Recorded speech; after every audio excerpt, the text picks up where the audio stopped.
when we couldn't back then, when the energy was so slow. And now on Earth, the energy is ramping up to a whole new level. Hello, everyone. I'm super excited to be coming on live, and I'm super excited to be talking about one of the most important topics that I feel that anyone could mention, which is your soul, your higher self, your energy, which connects to you and through you all the time. It was actually one of the very first questions that I asked when I could start hearing spirit. And when I was first hearing spirit, it sounded like my own internal voice forming thought forms, but I wasn't the one forming them. So I came to that realization that obviously this is what channeling was like, that it was gentle, it was easy. My very first question was to God. I remember this very clearly. I said, is the entirety of my soul housed in my body? And I got the answer, no. So anytime that you want to connect with the entirety of who you are, it's always there, and you can connect with it anytime you wish, and it's always flooding through you. But there's a smaller percentage of your soul housed or in your body at any one period of time. And I asked, well, why is that? And the answer came back saying that my body wouldn't be able to survive if the entirety of my soul was housed in it. So that made me think, wow, my soul must be really have a lot of punch. It must be much more than what I originally thought it to be. And then over the years, as I've been channeling for 9 years now, anytime that I'm communicating with anyone else's higher self, anytime I'm communicating with my own higher self, it's been a very distinct, very direct, and it only comes in one way. And that is through the top of my head, usually. Even when I'm doing something or saying something, or I am, say I'm taking something like peptides recently, for example. When I'm taking the peptides, I get this rush from above, and all of a sudden my soul starts to flood through my body even more so. And I think it starts to use the peptide and start moving it around where my body needs it.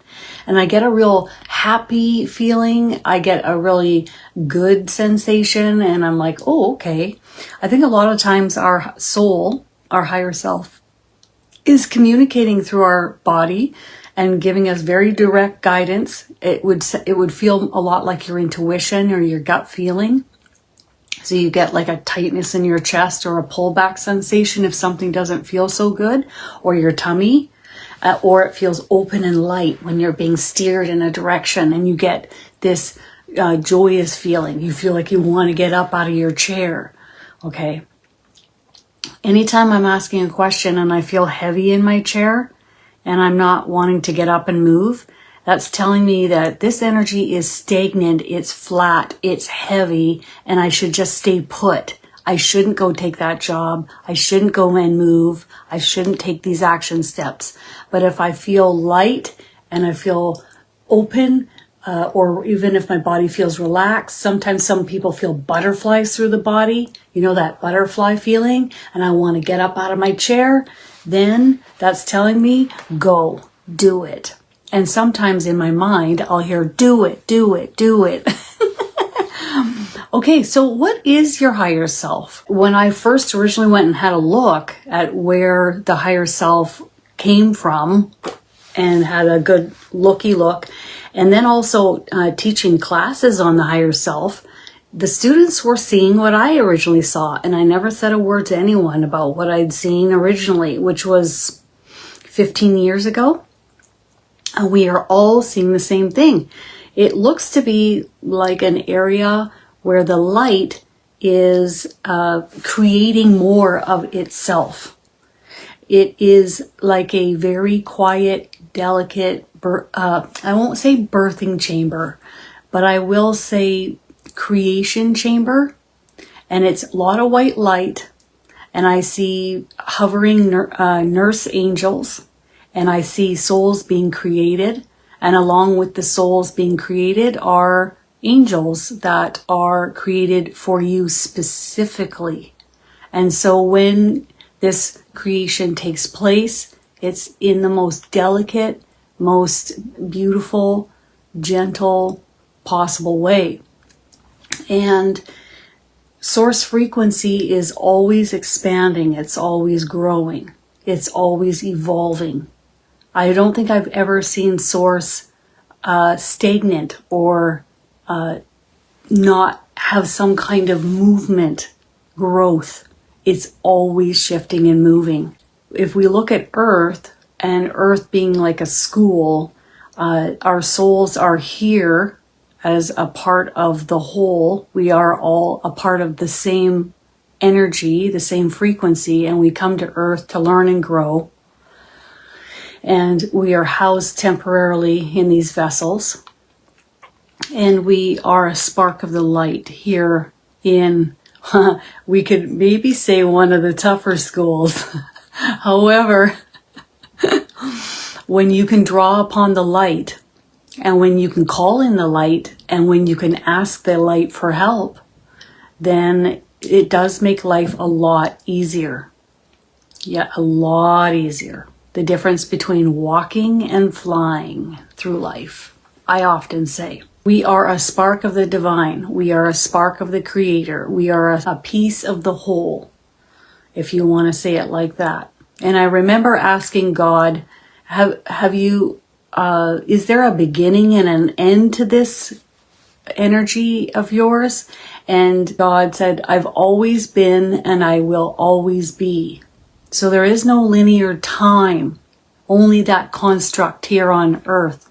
Okay, the clock, the calendar. Go ask someone who's lived out in the middle of the Amazon, who's never seen a white person, what time it is or how old they are. They're never going to know that because it's not important to them, because their presence is in the moment. And so often that's the guidance that is given to me, is to try and stay focused in the present moment. What message does your higher self have for you? What message do the souls of Earth have for each of us right now? So we'll tap into the collective consciousness and see what comes through. So let's just tune into that message first. So the first thing I get is giddiness, happiness, laughter, challenging times ahead.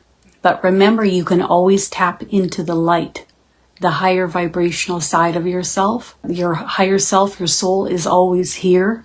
We are always here, always nearby your body. Do not allow yourselves to be dissuaded or go down a path of being convoluted, distracted, going down rabbit holes. The priority now is to be in alignment as best as you can. Stay focused, stay centered, and don't allow the unawakened ones, the dissuaded ones, the lost ones they're talking about grappling, like pulling, grappling. So if they're lost, they're trying to reach and take, okay? Don't allow them to drag you down. Hold steady, hold the light within you, and know that you can reach out to your higher self, to your soul, to pull in more information, guidance, light, love, and most importantly, that piece of yourself that you may feel is missing. If you want, and if you would like to connect with this energy, it is flowing and flooding through you at all times. If you wish for us, or your higher self, okay, us, because I'm connecting with all, to step forward and flood more so through your vessel, simply ask, and you will receive a response and feel the wholeness of who you truly are even more so. Love that. So how do you know when your higher self is close? when your soul is leaning in and wanting to chat with you about something particular in your life. When I was unawake, what it would feel like is all of a sudden I get like a thought form that would drop, and it would be very intensely put there. And I knew it wasn't coming from me, and it made sense. I remember it distinctly. I was dating this one guy who wasn't treating me very well, and I was just a youngin', and I got back together with him. And the very first thought as I was driving, and often when your mind is quiet is when the information will come through, because they see it as an opening. So having a quiet, still mind is key. So they wait for moments like when you're driving the car and you're kind of almost in autopilot. And I remember coming down this hill, and I remember hearing the thought, why are you still with this guy? You know he's not treating you well. And I was like, all right, yeah, that's accurate. Touche. And of course, I didn't make it much longer with him. It was maybe a month or two, and I was like, should I listen to that voice? Okay, so Shelley, you're feeling a warm feeling comes through your head and crown chakra. Me too. It always comes here. Anytime I'm tuning into any person's higher self and I'm channeling a message from that person's higher self for them, I get this pressure on the top of my head, and it always comes through the top of my head. So it'll be like a pressure, a warmth, and then it floods in through the body, and it gives very distinct feeling and message. So how do you know the difference of anxiety or your higher self coming through? I'll let my higher self answer that. Trust, let go, allow the information to funnel through. It will come through a calm space within you. If you are high stress, having high stress, overthinking, overanalyzing, calm yourself, relax, quiet your mind, try again.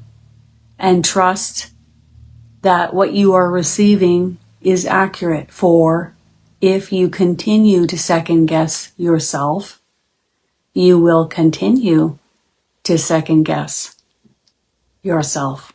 And so we break free from this habit. And for some people, it's a perpetual habit, right? We chin up, go with the first thing that you get, and get this, they don't stop. So say you get it completely wrong. Immediately, you'll get a response in your body, a tight pullback sensation, saying, try again. And say you don't pick up on any of that, and you're still getting it wrong. It's not going to matter, because they will continue to bring it through. They don't sleep. Nobody sleeps. Nobody takes any time off. Nobody's having a holiday. You're completely covered by your spiritual team at all times. Even if you get it slightly off, wrong, whatever the case may be, they will continue to channel it through you until you get it right. And in fact, you'll feel the pressure and the warmth. You'll feel the pressure on your body, which means that there's still your higher self or your angel or whomever you're talking to is still hovering close nearby you and ready to, leaning in to communicate.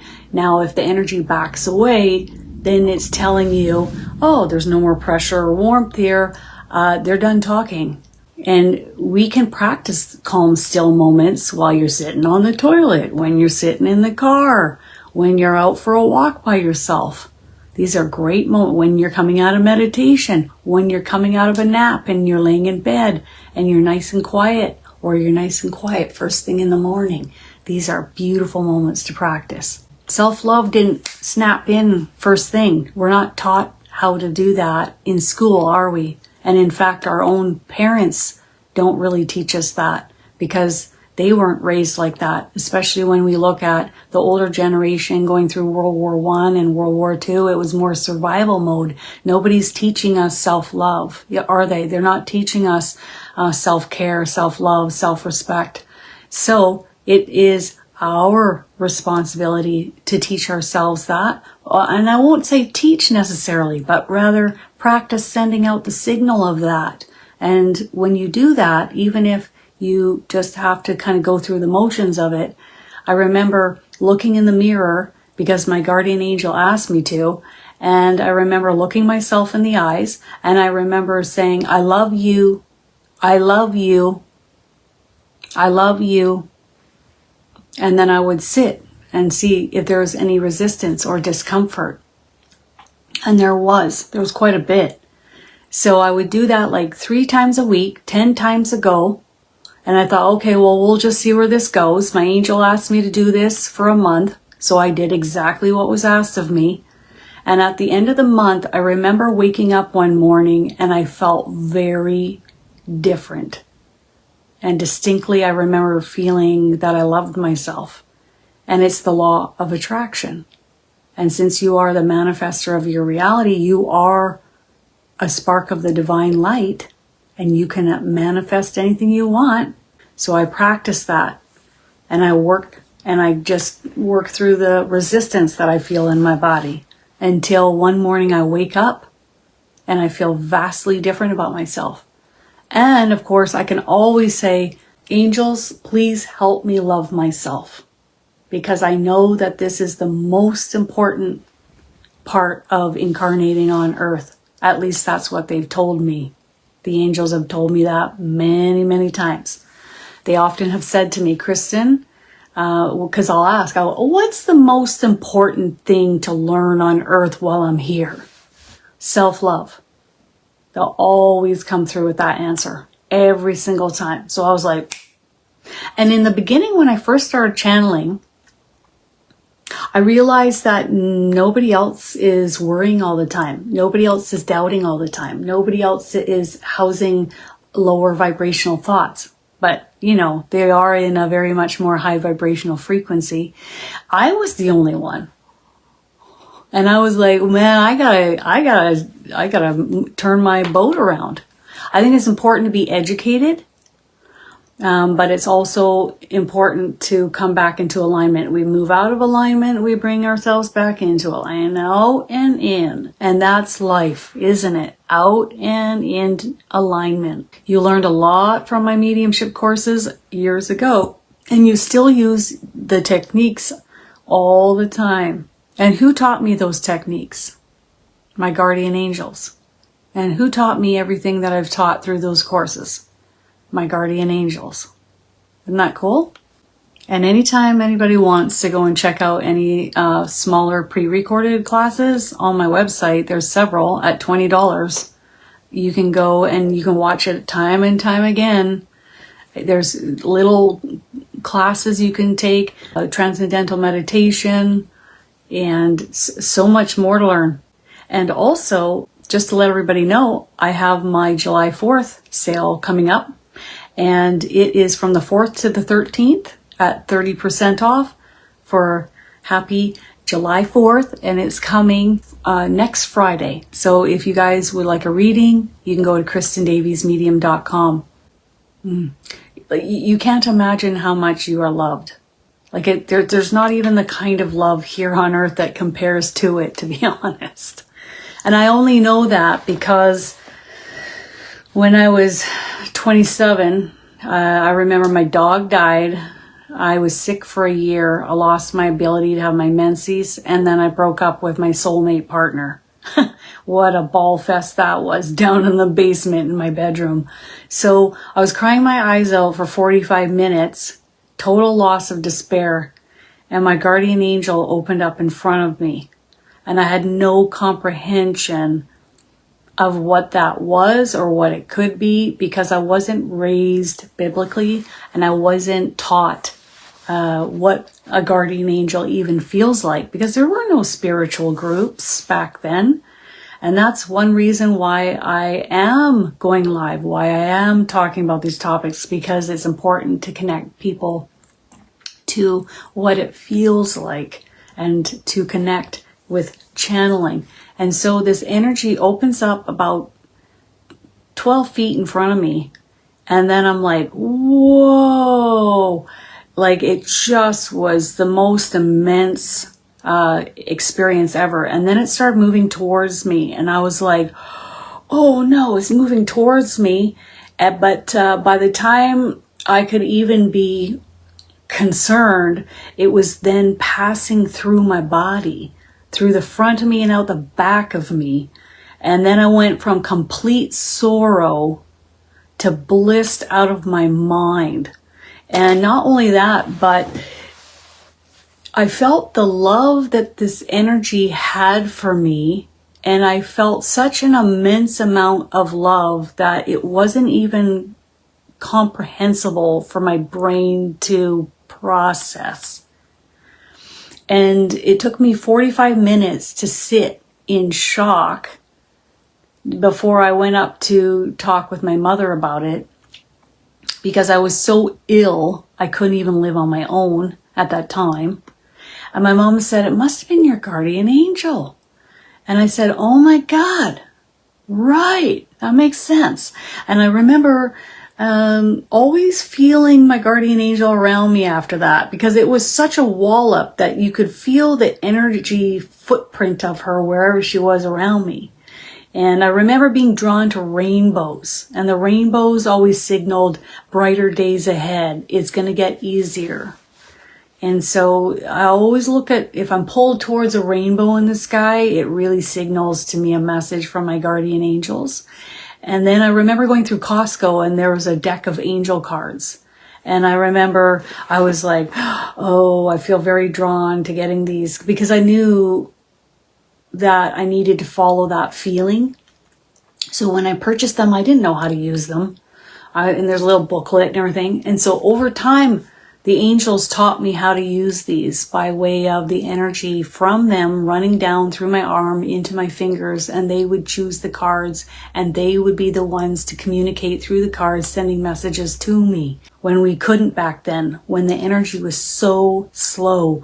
And now on Earth, the energy is ramping up to a whole new level. You're seeing things pop off and change, and laws being rewritten, and judges and the law and lawyers making rulings on decisions in such a fast capacity. Yeah, oh yeah, you have the same cards. I love the Angel Answers deck. That's one of my favorite. Wow, that's such a huge step, David. Resigning from your work after 35 years. Wow. So the answer here is that you're going to have to, what does that mean? I see a backpedaling and moving in a different direction, and be open to anything that comes your way. And don't allow yourself to get too down about it.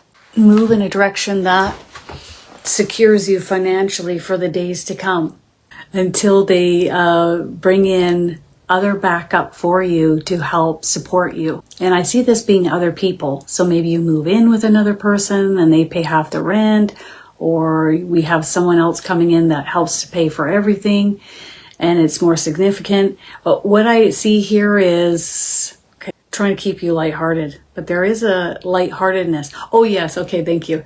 So what I see is in that movie Pride and Prejudice with Keira Knightley, and she's standing on the cliff, and she's having that dream, and the music's flowing, and often spirit will guide us to jump off a cliff, but the goal is to trust and have faith. It's kind of like a trust fall.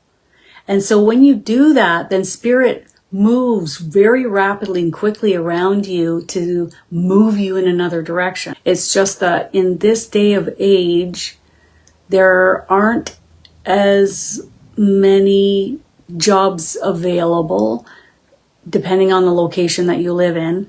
We're about to move in the direction of AI and robots, which I'm going to talk about in a future live. Also, there's getting out of the house and putting yourself out there. So there's a combination happening here. But you did the trust fall. You stepped off. And so now everyone on your team is, the energy has moved or shifted rapidly in order to bring in support, stability, and guidance as to the next steps ahead. But for now, as long as you have enough to cover you each month for a time, I get a grin on your higher self's face. Your higher self doesn't want you to be too hard on yourself. Stop being so hard on yourself. You wanted to see if the grass was greener on the other side. So now we will take this direction and we will move in this direction. Also, if you can, there are other ways of bringing in money. We can, if we have an extra room, or, even people here where I live, they're like renting out their living room for someone to come live. Now it has to be a specific person to come live with you. It can't just be anyone. So it's got to be maybe somebody that works full time, that's quiet, or they do homework and it's a quiet environment, but they pay half your rent and your bills. So all your hydro, your Wi-Fi, your, everything.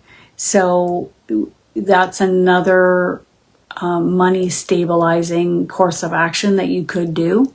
Okay, so the back paddling is, I'm going to have to do things that I never thought that I would do in order to secure myself financially, such as having a roommate or taking a temporary job that will secure me for a time before I get to a point of stability with other people and support with other people. And I see this with other people. Well, I see people, I see people in where I live with a curtain down, like a sheet separating a room, and everybody lives together. And they're collecting like $800 a month for that. I see people that have been closed off their patio, and then somebody's sleeping out on the patio. So when things get dire, or we get to that point. But they think outside the box is the key, and secure the funds necessary to continue, and keep your eye on the horizon. Let me tell you, I've taken some really drastic moves in my day. Whew. And I've stepped off the cliff so many times. I remember I was getting readings for 8 months, and I said, God, you guide me, and the second you guide me, I will go. And they knew I would, because I don't back down, and I don't let fear run my show for too long. David, don't let fear run your show for too long. You made the decision, and now it's go time. And whether you're ready for it or not, the decision was made. Okay? And so I remember saying, you guide me out of this career path of home cleaning business. I did vacation rentals and all sorts. And I was really good at what I did. I had people come to me and say, I've never seen my house so clean in my life. I'm like, you're welcome. And so I said, you let me know, God. And that day came in April, 9 years ago.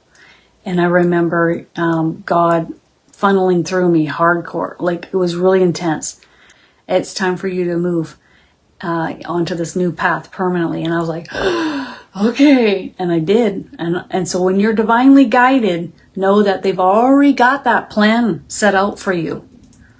It's already in motion.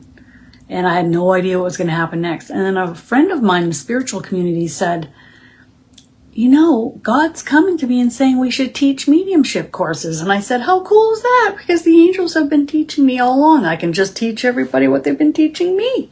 And off we went. And it's been like the best. It has honestly been the best.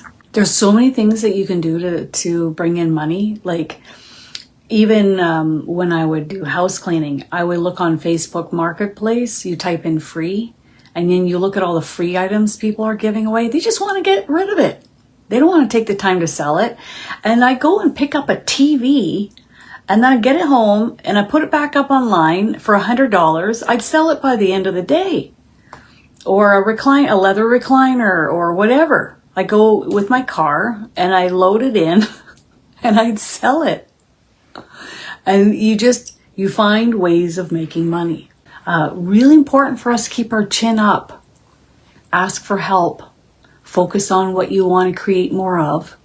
Instead of droning on and worrying about the same thing, how do you want it to be? Where do you want it to go? How do you see things moving? What's your ideal manifestation? And then lock in and focus on that and repeat it in your head over and over and over again. Money flows easily and effortlessly to me into my bank account.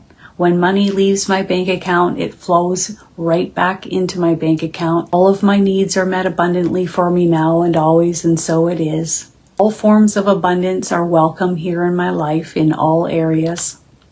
All forms, even when it's not actual money, all forms of abundance in ways maybe I haven't even thought of yet. Beautiful. Just letting you guys know, if you would like a reading, my July 4th special is up and ready to rumble. All right, you guys. Bye.